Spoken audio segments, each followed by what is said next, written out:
요즘 말씀 묵상 아이성 전투를 하고 있습니다. 아이성 전투의 핵심이 뭘까요? 아이성 전투는 누가 하신 전쟁? 하나님이 하시는 전쟁. 그러나 하나님의 백성들에게 지혜를 주셔서 또 하나님이 함께 하심으로 하나님의 나라를 위해서 또 하나님께서 어떻게 그의 백성을 지혜롭게 이끄는가, 이것을 우리는 아이성 전투를 통해서 볼 수가 있습니다.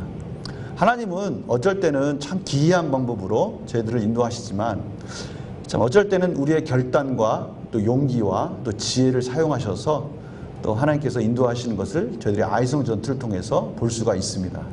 우리가 목표는 분명하면 됩니다. 목표가 분명하면, 하나님의 나라를 위한 목표가 분명하면 하나님께서 그 모든 전쟁을 우리 가운데 승리로 이끌어 주신다. 이것이 저희들 아이성 전투를 통해서 확인하는 결과입니다. 말씀 묵상 잘 묵상하고 계십니까? 너무나 참 그런 거를 보면 저희들 인생이 참 복받은 인생인 것 같아요. 그렇죠?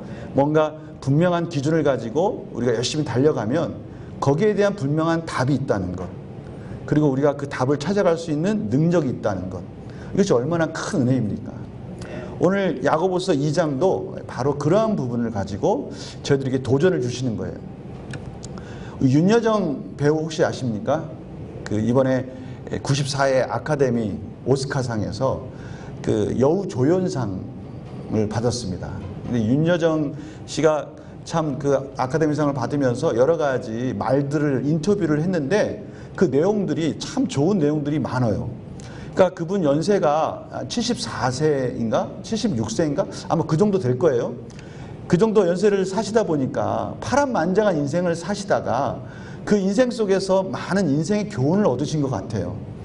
그 중에서 참 좋은 말씀 중에 오늘 말씀과 좀 연관된 좋은 말씀을 하셨는데, 그분이 이렇게 말씀하시더라고요. 우리 모두 다 1등이 되려고 하지 말자. 최고가 되려고 하지 말자. 그러다 보니까 우리가 얼마나 험악해지느냐, 이제 그런 말들을 하더라고요. 1등을 되려고 막 경쟁하다 보니까 우리 너무 사람들을 막 밟아야 되고 이겨야 된다라는 마음 때문에 너무나 강팍해지지 않습니까? 그러니까 그 윤여정 그 배우가 이런 얘기를 하더라고요. 최고가 되지 말고 최중이 되려고 노력합시다. 최고보다는 최중이 되었으면 좋겠습니다. 그 말 무슨 뜻이에요? 우리 모두 너무 최고 하다 보니까 너무 이 사회가 삭막해지지 않느냐? 그냥 우리 다 그냥 중간 정도로 우리 다 같이 가자. 무지개처럼, 7가지 무지개처럼 각자의 색깔을 가지고 우리가 이렇게 화복하면서 가면 얼마나 좋겠느냐라고 그렇게 얘기를 하는 것을 제가 듣고 나서, 아, 저분이 뭔가 알긴 아시는구나. 뭔가 알긴 아시는구나라는 말은 무슨 뜻이냐면 성경의 진리를 조금 따라오고 계시는구나, 이런 생각이 들어요. 우리는 물론 진리 다 알고 있는 사람들이니까. 그런데 참 아이러니한 건 뭡니까? 그 오스카상이 1등 뽑는 데예요. 그러니까 1등 뽑는 데 가서 그런 말을 하니까 또 그 상을 시상하는 데가 어딘지 아십니까? 미국이에요. 미국이란 나라는 또 차별, 빈부격차, 인종차별, 너무나 큰 나라예요. 그런 나라에서 이런 말을 한다는 게 참 모순적이죠. 제가 그런 말들을 들으면서 이런 생각이 들었어요. 아, 뭐가 옳은지는 알고 있구나. 어떻게 이 세상이 가야 되는지는 알고 있구나. 하나님께서 우리 인간의 마음속에 영혼을 사모하는 마음을 주셨듯이 우리가 뭐가 진리인지는 다 알고 있는 것 같아요. 세상 사람들도 뭐가 진리인 건 알고 이렇게 이 세상은, 이 사회는 이렇게 가야 된다라는 것은 알고 있어요. 그런데 그렇게 할 수 있는 능력이 없다라는 거예요. 그렇게 가야 되는 건 알고 있는데 사회가 점점 지나면 지날수록 더 차별이 심해지고 빈부격차가 심해지는 거예요. 근데 오늘 세상은 그렇다 치지만 오늘 이 야고보가 볼 때 교회도 그렇게 가니까 너무 가슴이 아픈 거예요. 우리는 그렇게 안 살아도 되잖아요. 우리는 하나님 안에서 넉넉함 속에서 살고 있는데 교회를 보고 회당을 보니까, 지금 야고보가 보는 이 편지를 보내는 곳은 디아스포라 회당에 있는, 거기서 예배도 드리고 회당 사회가 구성되어 있는 그곳에다 편지를 보내는데요. 그곳에 보니까 거기 말씀이 있잖아요. 하나님의 말씀이 있는 그곳에 보니까 거기도 차별이 있다는 것을 보니까 가슴이 너무 아픈 거예요. 그렇지만 어떻게 보면 그 예수님의 말씀 속에는 그 백성들에게 이런 말을 한다는 것은 무엇 때문에 할 수 있는 겁니까? 할 수 있다라고 말하는 거예요. 우리는 차별 없는 공동체를 만들 수 있다. 그러니 우리가 차별하지 말자라고 하는 거예요. 제 말씀 잘 들어보십시오, 성도님들. 저희들은 하나님의 복음을 가진 자들이에요. 이 복음을 가진 자들의 특징이 뭡니까? 힘들지만 답을 알고 있다는 거예요. 그렇죠? 답을 알고 있고 예수 그리스도 안에서 우리는 은혜로 그 답을 따라서 행하면 우리 안에는 인격이 성숙되어지고 하나님이 주신 놀라운 은혜와 위로와 기쁨을 맛볼 수 있다는 겁니다. 그렇게 우리의 인생은 그런 인생을 살고 있는 거예요. 그 얼마나 행복한 인생입니까? 세상 사람들은 답을 알아도 그것을 해결할 수 있는 능력이 없지만 우리는 예수 그리스도의 은혜로 그 길을 가고 있다는 것 자체가 우리의 너무나 큰 은혜예요. 자, 우리 천안 성실교회를 한번 바라봅시다. 우리 천안 성실교회가 가야 할 지향한 목표가 뭔지를 저희들은 알고 있어요. 어디서 알고 있습니까? 성경을 통해서 알고 있어요. 그럼 이 성경을 통해서 알고 있는 그 목표를 향해서 가고 있다는 것 자체가 은혜입니다. 왜냐하면 우리는 그것을 해결할 수가 있고 그 성경이 원하시는 그 공동체, 하나님이 기뻐하시는 공동체를 만들어 갈 수 있다라고 하나님께서 말씀하시는 거예요. 하나님의 명령이 바로 그러한 의미가 있는 거예요. 하나님께서 우리가 할 수도 없는 말씀들을 하시겠어요? 아니죠. 하나님의 백성들은 할 수 있기 때문에 명령을 하시는 거죠. 우리 그래서 오늘 말씀을 듣고 적어도 우리 교회에서는 차별이 없는 공동체가 돼야 되는구나 라는 것을 꼭 명심하시기 바랍니다. 차별이 없는 공동체를 우리는 만들어야 하나님이 기뻐하시는 공동체가 될 수 있다는 거예요.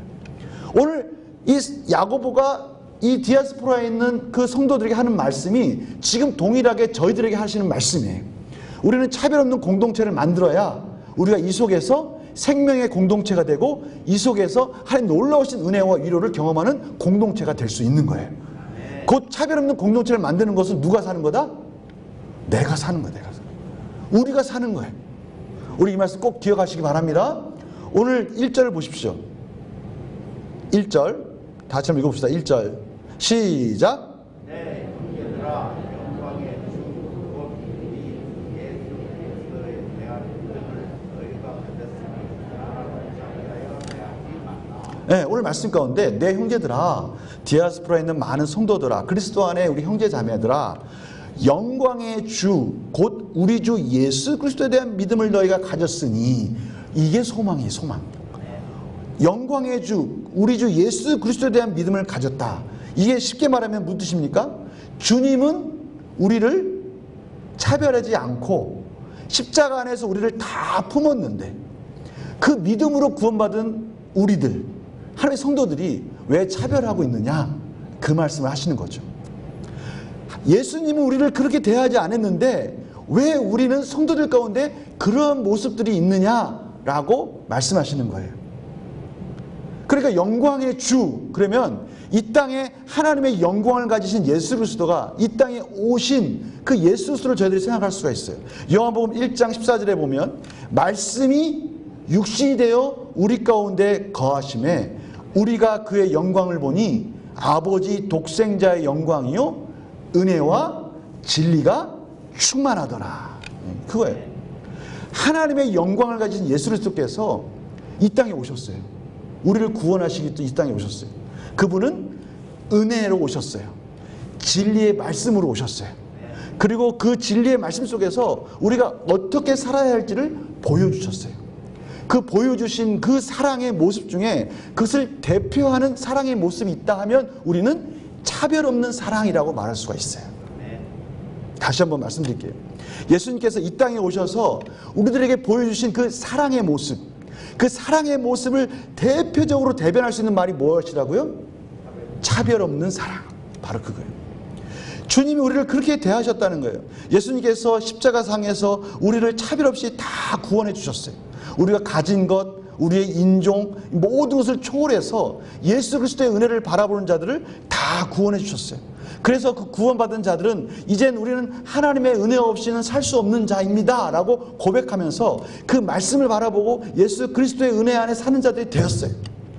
이런 은혜를 받은 자들이 어떻게 해서 연약하고 참으로 가난하고 부족한 자들을 안을 수 없느냐, 차별을 하고 있느냐라고 말씀하시면서 이 두 개는 같이 갈 수 없다라고 말씀하시는 거예요.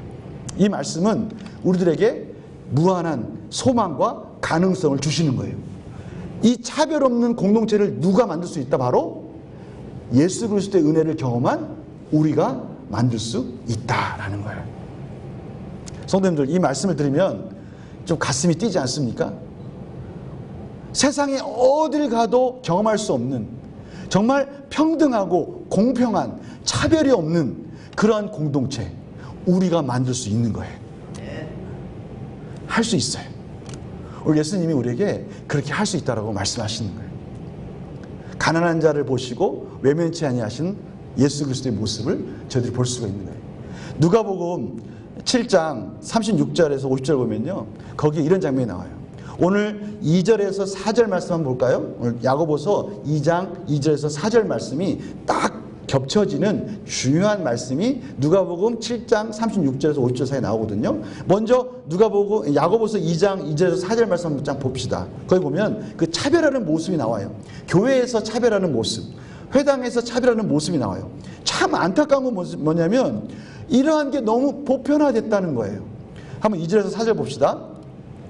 만일 너희 회당에 금가락지를 끼고 아름다운 옷을 입은 사람이 들어오고, 여기서 금가락지 끼고 액세서리 달고 아름다운 옷은 어떤 옷일까요?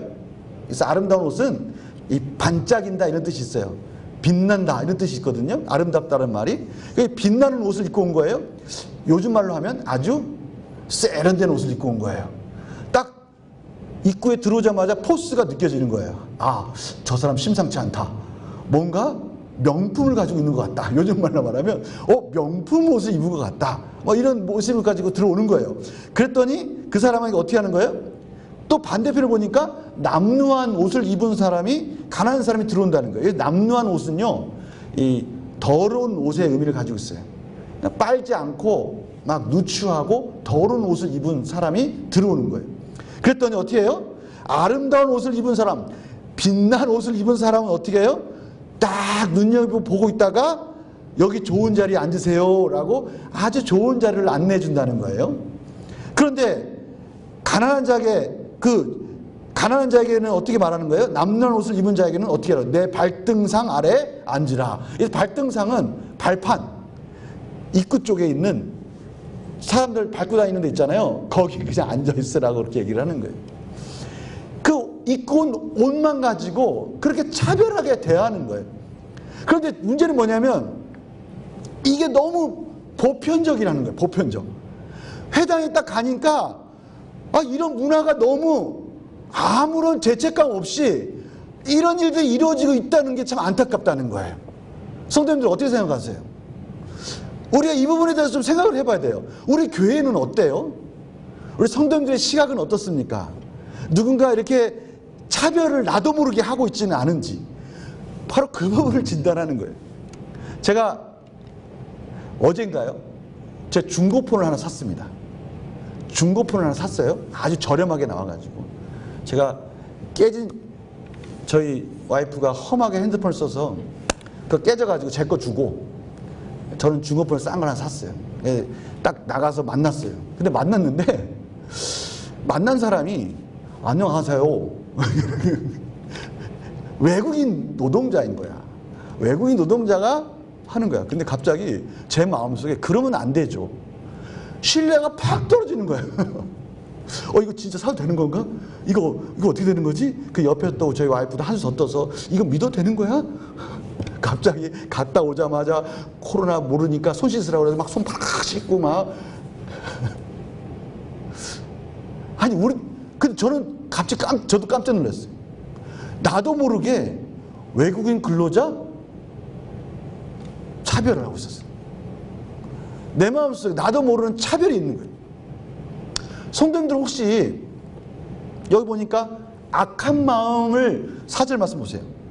너희끼리 서로 차별하며 악한 생각으로 판단하는 자가 되는 것이 아니냐. 여기서 악한 마음, 이 악하다는 말은 포네로인데, 포네오에서 온 말인데 그게 무슨 뜻이냐면 너무 지나치게 해야 하다 이런 뜻이에요. 지나치게 행동하고 있는 거. 어떻게 지나치게 행동하냐면 우리 마음속에 너무 사람들 신경 쓰고 사람들 속에서 차별 안 받으려고 몸부림치고 또 사람들 차별 안 받으려고 하는 것도 동시에 또 나도 모르게 그런 사람하고 안 어울리려고 하고, 이러한 것들이 우리 마음을, 우리의 육체를 우리도 모르게 병들게 하고 있다는 거예요. 너희들 혹시 그렇게 살고 있지 않느냐? 하나님의 자녀가, 하나님 아버지가 우리 아버지고 예수 그리스도의 십자가의 사랑을 받은 우리가 왜 차별하면서 살고 있느냐? 그리고 왜 차별받을까 봐 두려워하고 있느냐? 왜 그렇게 살고 있느냐라고 지금 진단하자라고 말하는 거예요. 성도님들 어떻게 생각하세요? 성도님들 혹시 다른 사람들한테 차별받을까 봐, 따당할까 봐 혹시 명품 하나씩 사시는 거 아니죠? 아이고, 자녀 교육 잘 시키고 자녀들 잘 이렇게 양육하고 그러면 자녀들이 뭐 큰 선물씩 주고 명절날 정말 누구한테 말할 수 있는 거 하나씩 받아야 되는데 그래야 내가 차별 안 받고 나도 인정받는데, 이런 마음 가지고 계시는 거 아니죠? 근데 부모들에게는 그런 마음이 있는 것 같아요. 저희 어머니도 그런 부분이 있어요. 이 영상을 찍고 있으니까 참 뭐 할 말이 없지만, 저희 어머님 저희 설교를 꼭꼭 들으면서 체크를 해서 저한테 이렇게 목록을 주시거든요. 그러니까 말을 함부로 못 하겠습니다. 여하튼간에 우리 부모님들도 그런 마음이 있어요. 다른 자녀들이 부모들이 해준 만큼은 안 뒤쳤으면 좋겠다, 이런 마음이 있는 거예요. 그러니까 우리도 모르게 차별을 받고 좀 잘 대우받지 못할 것에 대한 두려움이 있잖아요. 그 말은 또 역으로 따지면 우리들도 그렇게 하고 있다는 거예요. 그런데 그런 모습들이 교회에 오면 교회 성도들끼리 그게 또 상처가 되는 거예요. 우리도 모르게 그렇게 하고 있는 모습 속에서 지금 사도 바울이 너무나 안타까운 거예요.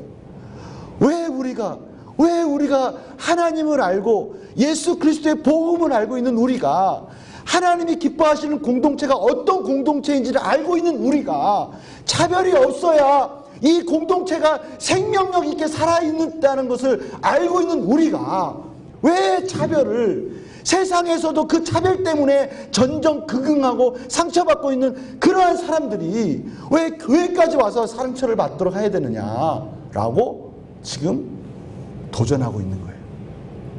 우리는 그렇게 안 해도 잘 살 수 있다.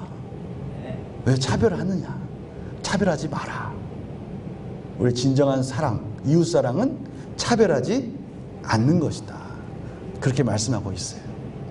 차별하지 맙시다. 차별당하는 거 두려워하지 맙시다. 두려워하지 맙시다. 우리가 없는 것에 대해서 누가 도움을 주잖아요. 그거 떳떳하게 받는 것도 신앙이에요. 누가 막 어려웠을 때 도와줘요? 그러면 이런 생각하시면 안 돼요. 아, 진짜 내가 그렇게 없어 보이나? 왜 나한테 이런 거 주고 그래? 이런 마음 갖는 거, 이미 그 마음속에 뭔가 차별에 대한 상처가 있는 거예요. 성도님들, 하나님이 우리 아버지세요. 하나님 우리에게 다 주셨단 말이에요. 아니, 옆에 있는 사람들을 위해 통해서 도와줄 수 있잖아요. 그거 그냥 받으시면 돼요. 즐겁게. 예, 받으십시오.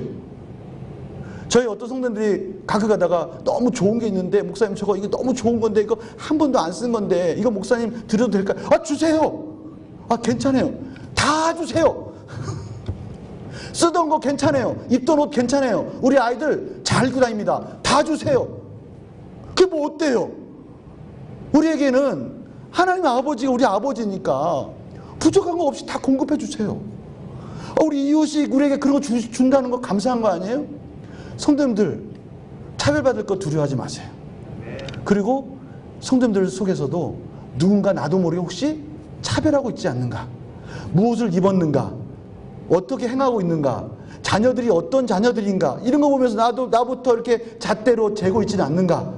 이런 거 잘 보시면서 우리 안에 이 차별하는 마음은 하나님의 마음이 아니라는 거, 꼭 기억하시기 바랍니다.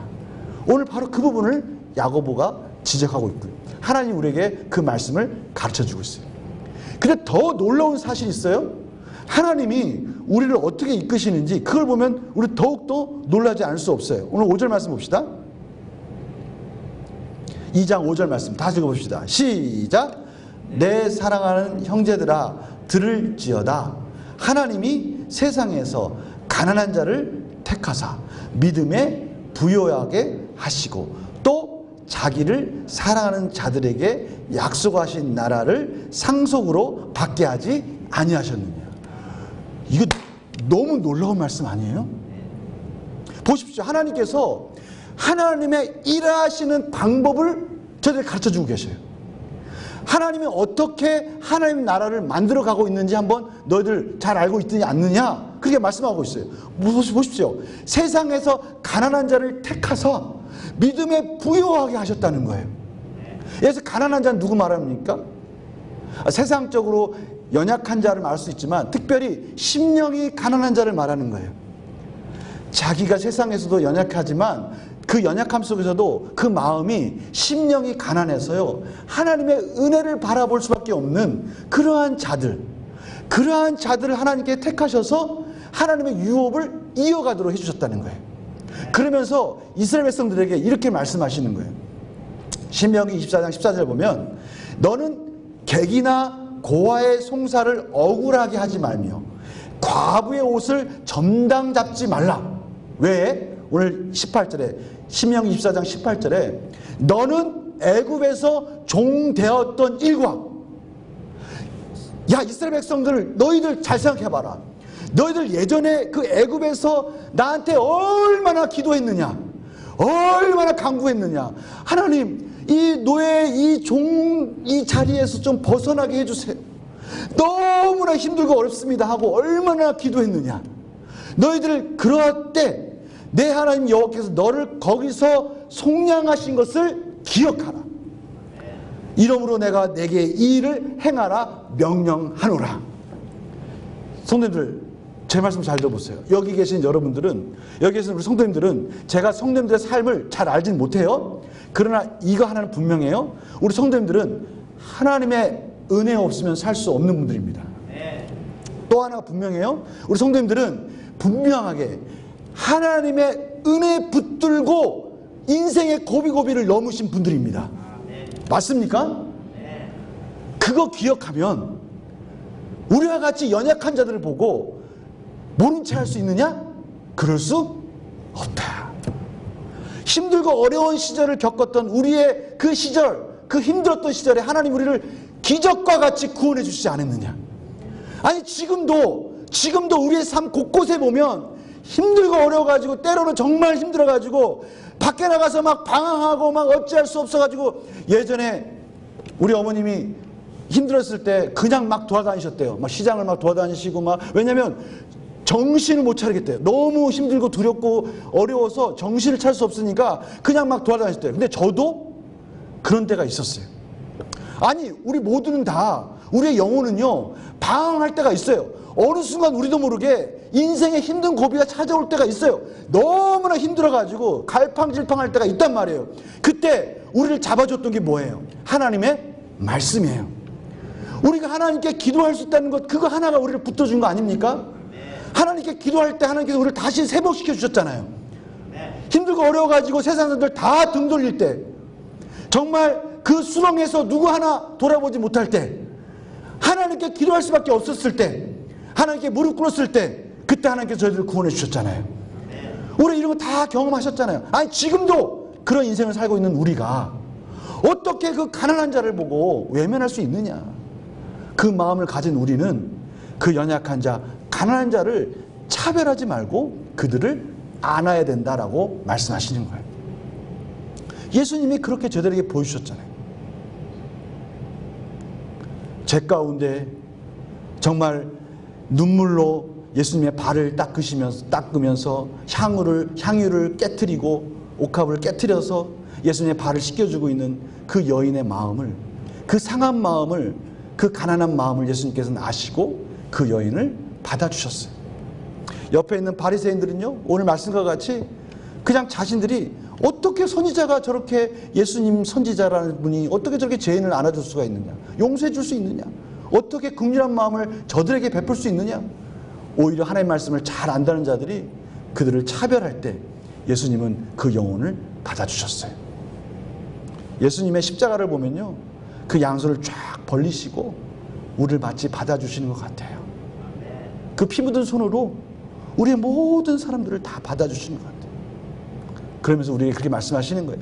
움켜쥐고 내 것을 품고 나서 벌리지 않고 남을 향해서 벌리지 않던 그 팔을 너희들 좀 뻗어라, 좀 벌려라 라고 말씀하시는 거예요. 여러분, 그 음성에 아멘 하시고 순종하시기 바랍니다. 그게 우리가 사는 방법이고요, 우리 공동체가 사는 방법이에요. 오늘 이스라엘 백성들에게 그렇게 교훈하시면서 이스라엘 백성들을 그렇게 구원하셔서 그들을 통해서 하나님 나라를 세워가는 유업을 이어가는 자로 만들었듯이 이제 우리를 향해서 우리를 그렇게 구원하시고 우리 연약한 자들을 그렇게 구원하셔서 우리를 통해서 하나님의 유업을 만들어 가시는 것이 하나님의 방법이다. 그러니 그 가난한 자를 어떻게 여겨야 된다? 소중히 여겨야 된다는 거예요. 그 가난한 자를 정말 소중히 여기면서 하나님의 마음으로 그 가난한 자, 연약한 자를 볼 때마다 아, 저 사람이 하나님의 유업을 이어갈 자구나 라고 생각하면서 그들을 차별 대우하는 것이 아니라 오히려 그들에게 하나님의 은혜로 안아줘야 된다는 거예요. 얼마나 소중한 영혼이에요. 하나님의 유업을 이어갈 자라고 말씀하시잖아요. 그것이 하나님의 공동체를 만들어 가시는 방법인 거예요. 그럼 생각을 해보십시오. 우리가 만약에 그런 하나님의 말씀과 사역 중에 차별을 한다. 그럼 우리는 어떻게 되는 거예요? 하나님의 사역에 정면 반대되는 행위를 하는 거예요. 그래서 우리는 차별하면 안 되는 거예요. 우리는 왜요? 우리를 그렇게 구원하셨고 우리가 누구보다도 그 영혼의 마음을 이해하고 있기 때문이에요. 제가 예전에 시험을 되게 못 본 적이 있었어요. 시험을 엄청 못 본 적이 있었는데요. 제가 두 분 때문에 제가 상처받고 위로받았는데, 한 분은 총신대학교 교수님 박모 교수님 계십니다. 제 이름을 말씀 안 드릴게요. 박모 교수님인데 시험을 너무 못 보니까 저한테 와서 뭐라고 하신지 아세요? 그분은 한 번도 1등의 자리를 뺏긴 적이 없대요. 계속 1등만 하고 오셨대요. 좀 못하면 한 2등, 3등 그러면서 저한테 이런 말씀 하시는 거예요. 아, 난 공부 못하는 사람들 이해가 안 돼. 아니, 왜 이렇게 성적이 낮아? 공부를 왜 못하는 거야? 이해가 안 돼요. 저는 그 마음 충분히 이해합니다. 한 번도 공부 못 해본 적이 없는 분들은 저같이 공부 못하는 사람들의 마음을 이해하지 못해요. 그래서 그분이 그렇게 말하는 걸 딱 들으면서 내 마음에 얼마나 상처가 되는지. 아, 그렇구나. 그래, 또 어떤 자매는 정말 전국 안에 10등 안에 드는 자매가 있었는데 그 자매가 컨디션이 안 좋아가지고 수능을 못 봤어요. 엉망으로 봤어요. 그러다 보니까 성적이 뚝 떨어져가지고 참으로 안타깝게도 자기가 원하는 대학을 못 들어갔어요. 근데 그 자매가 하나님의 은혜를 받아가지고 다시 회복해가지고 열심히 공부해가지고 자기가 원하는 길로 가게 됐어요. 근데 그 자매의 마음속에 어떤 마음이 들었냐면 자기가 공부를 성적이 뚝 떨어져가지고 그곳에서 이렇게 지내다 보니까 공부하기 힘들어하는 사람들의 마음을 이해한다는 거예요. 그래서 그 아이들을 향해서 그 아이들의 중고등학교 시절 때 내가 어떻게 이들을 이끌어줘야 될지를 그 마음을 이해한다는 거예요. 그래서 그 아이들을 열심히 이끌어주는 교사로서 열심히 사역해야 되겠다라고 그렇게 고백을 하더라고요. 선생님, 제가 왜 이런 말씀 드리냐면 다른 사람들이 차별하는 건 제가 이해를 한단 말이에요. 그냥 어려움 없이 그렇게 그럭저럭 자기 이기적인 욕심을 채워가면서 그렇게 사는 사람들이 차별하는 거 이해한다고요. 그런데 하나님의 은혜를 경험한 저희들, 힘들고 어려웠던 그 시절에 그 은혜를 경험했던 저희들이 그 연약한 자들을 보고 외면하고 그들을 차별하면 그것은 하나님의 자녀답지 못하다는 거죠. 오늘 바로 그 부분을 말씀하시는 거예요. 예수님의 사랑을 경험한 우리들, 하나님의 그 사랑을 경험한 우리들, 저희들이야말로 하나님이 기뻐하시는 차별 없는 공동체를 이끌어갈 수 있는 하나님의 백성들의 사실을 꼭 잊지 마시기 바랍니다. 그래서 오늘 이 말씀 꼭 기억하시면서 하나님 안에서 우리가 가야 할 우리 공동체의 목표가 있습니다. 그것이 뭡니까? 차별 없는 공동체. 하나님이 기뻐하시는 공동체는 어떤 공동체? 이웃사랑을 실천하는 공동체인데요. 그 이웃사랑의 그 대표적인 거 뭐요? 차별 없는 공동체. 그 공동체를 만들어가는 우리의 성도들의 삶이 되시기를 간절히 축원합니다. 제가 한번 마지막 말씀드리고 마칠게요. 우리가 이 말씀을 순종하면 우리에게 어떤 유익이 있습니까? 첫째는 하나님의 말씀을, 이 명령을 우리에게 주신 것은 우리가 그 명령을 실천할 수 있는 뭐가 있다? 능력이 있다는 거예요. 하나님의 은혜가 있다는 겁니다. 그러니까 이 명령을 주신 거예요. 그리고 이 명령을 가지고 우리가 이것을 순종해서 가면은 하나님이 주시는 놀라운 위로와 기쁨을 경험할 수 있다는 거예요. 우리 앞에 야고보서 1장에 우리 1장에서 본 말씀 기억나십니까? 시험을 당할 때 어떻게 하라? 온전히 기쁘게 여기라. 왜? 우리가 지금은 이것을 온전히 순종하지 못해서 힘들고 어려울 수 있지만 우리의 목표가 분명하고 우리에게 이 명령을 주신 하나님이 우리에게 그 능력과 은혜로 이끌어 줄 거니까, 그리고 이것을 실천했을 때 주시는, 우리 공동체에 주시는, 우리 각자에게 주시는 그 하늘의 위로와 기쁨을 보니까 우리는 미리 기뻐할 수가 있는 거예요. 오늘 이 말씀을 꼭 기억하시면서 우리 스스로가 먼저 차별당하는 거 두려워하지 마시고 당당하게 이 세상을 사십시오. 명품 없어도 당당하게 사십시오. 예. 많은 거 할 수 있지만 제가 생략하겠습니다. 우리 당당하게 사시면서 더군다나 차별하지 마십시오. 우리가 하나님의 은혜를 받은 자로서 하나님의 사랑을 실천하는 저희의 삶이 되기를 간절히 축원합니다. 우리 찬양하고 기도합시다.